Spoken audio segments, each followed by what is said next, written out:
Use Pythagoras' theorem to find the distance between 2 points. Pause the video and have a go at example 7.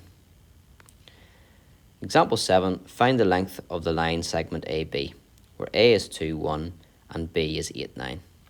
Here it would really help if you had an axis, only just rough. Now make it neat, maybe nicer, maybe straight lines compared to what I've got here, but you only need a sketch of what this is going to look like. So the first point is 2 across, 2 to the right and 1 up. That's point A. Point B is 8 along your x-axis, that's your x-coordinate, and then it's 9 up. So 8, 9.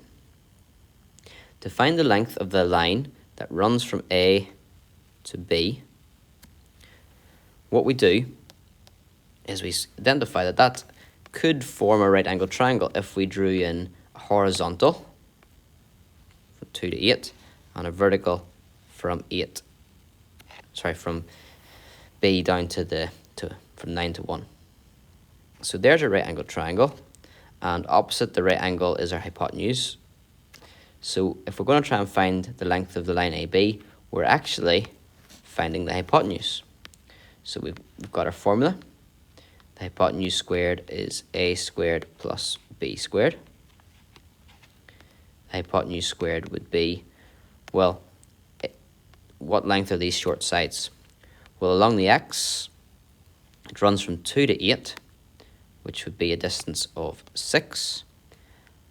So that would be 6 squared. And vertically along the y, we've got runs from 1 to 9, a distance of 8. So the other side would be 8 long. So the hypotenuse squared would be 6 squared, which is 36, plus 8 squared, which is 64. And that tells you that the hypotenuse squared is 100. And to find the hypotenuse, we square root.